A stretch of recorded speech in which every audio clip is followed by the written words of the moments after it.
time in a long time I don't have to shout in a film, mainly because the car that I'm in today is literally just complete opulence. I mean, it's wonderful. It really is. Now, this Bentley Continental GTC that we're in today is brand spanking new. It's only done 688 miles. It's come to me. It's in Alpine Green. The interior is called, and I'm not joking with this, it's called Porpoise and Beluga with dark fiddleback eucalyptus over black piano. Only Bentley could come up with something as, well, let's be honest, British and pompous as that. Now, this Bentley Continental GTC that we're in today is the V8 version. You can buy the W12 version. So the V8 version, this has 550 horsepower and 770 newton meters of torque, which to me is absolutely plenty in a car like this. It'll do 0 to 60 in 4 seconds. It has four-wheel drive. 83% of that is most of the time going to the rear. It can send nearly 40% to the front wheels to scrabble you out of corners. The W12 has a lot more than that. It's got 635 horsepower and 900 newton meters of torque. So it can restart the planet spinning if it ever did stop. If someone gave chase to me when I was driving this, I genuinely think I'd just let them go. And you just laugh at how inferior that yobbo is. I mean, it genuinely does make you feel like that. Now, this V8 version, to me, I don't really see why you would need the W12. I really don't, because this one thrums along and it has that absolute wonderful waftability that you expect from a Bentley. There is always going to be that moment that you're going to pull up next to someone in a W12 and you're going to think to yourself, should I have done it? Shouldn't I have done it? And I genuinely think you don't need to. You just don't need, no one needs the W12. Let's just get that out there. No one needs it, but if you have the money, why not? You know, if you're spending 169 grand, why not spend 182? But this V8 is more economical than the W12. It sounds lovely. It sounds wonderful. When you've got it in sport mode, you get even more of the thrum and it just makes it a little bit noisy. Overtaking performance is absolutely magnificent. And they're around these lovely twisty bends. And it just, you don't need to hustle this car, but it covers ground very, very quickly. The gearbox is double clutch. It's just seamless as well as being snap sharp, which is so clever. In this car, the brakes are so impressive. They are the largest disc brakes fitted to any production car. They're 420 millimeters up front and they are enormous. 10 pistons in the calipers, so the performance of them is just off the charts. I suppose they have to be with something that goes as fast as this, but also is as heavy as this. So it has to really, really stop. And it feels like you're going to do a stoppie when you really stand on them. They are incredible. But they are not too sharp. They're not too over servo assisted. So you can graze them and the car will slow down progressively. Or you can stand on them and the car will just do a nosedive. And it's propped up by the adaptive suspension. It's all extremely clever. And as I say, the adaptive suspension is just that.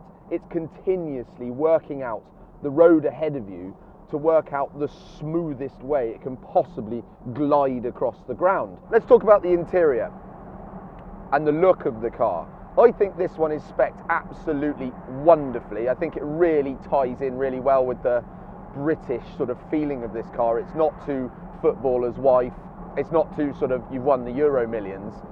This car feels connoisseur-y to me and I really, really like the spec of it. There is a lot of chrome in here. It's very, very, the word that I'm going to use a lot is probably opulent, because it is just everything to the touch feels vastly more expensive than anything else. The fit and finish is absolutely wonderful. It feels bespoke, it feels handmade, it just feels so expensive and beautifully put together.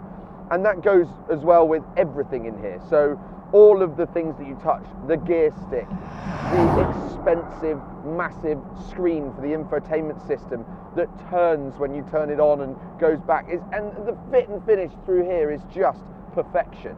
There are a few things in here that immediately scream Audi.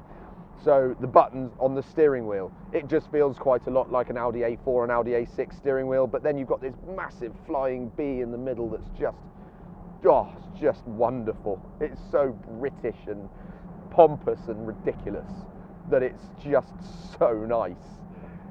The exterior, I don't know how Bentley have managed this, but when it first came out, I thought it was a little bit bulky, a little bit bulbous, as in the original back in 2004 or whatever it was. And then over the evolution of the different models that have come out, this car has blossomed into a beautiful, beautiful piece of engineering that looks absolutely mega. The front end, the grille is enormous. The lights, they're so blingy and chintzy, but they're amazing. They really sparkle in the sunshine. They look incredible. Everything about it, the presence on the road, this is an enormous car. If you've ever driven a Bentley, it feels massive. The seats are so comfortable. The name stereo is unreal. It's the best stereo. It's like a stereo with a V8 engine, this car. It genuinely is. It's absolutely mind-blowingly good. It's so crisp, and even when you turn it right up, it is perfect. With the roof off, there is minimal buffeting. It's just, you can see now my hair is barely moving. I've just got the windows up. It's only 9 degrees outside, but you can drive around in absolute comfort in this. You have your heated scarf on, your heated seats, maybe a massage. There is something so relaxing about driving this car.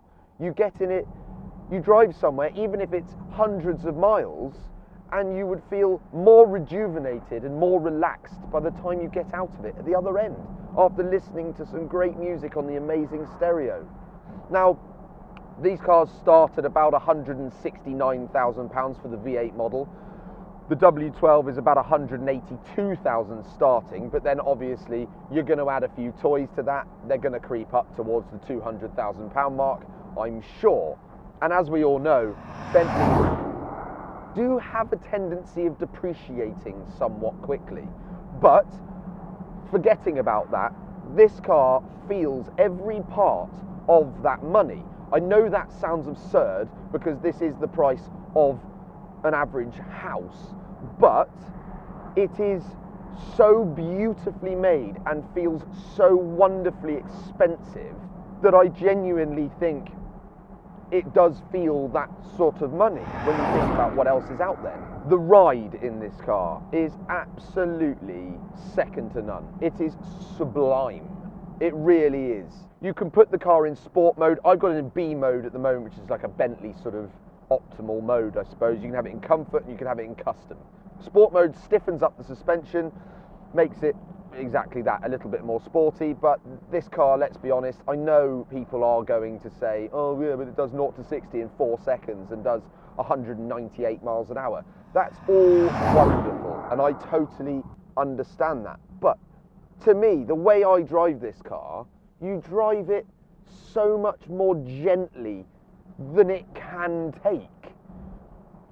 You realise that it's a heavy beast, and you drive it as such. And I like to drive this, you know, you can pull away from traffic lights very, very quickly and get up to speed wonderfully and waft around. But it's not about that for me. It's about the pleasure of being comfortable and not having to, you genuinely don't have to think about driving this car. If this is the sort of thing that you are in the market for, you know, 7 Series BMWs or S-Class Mercedes or Aston Martin DBSs, things like that, then do go and try one of these, because it is just, oh, it feels so It just makes you feel special. It really does make you feel special. It just does exactly what they set out to achieve by making it a comfortable, super grand tourer. It's so cool.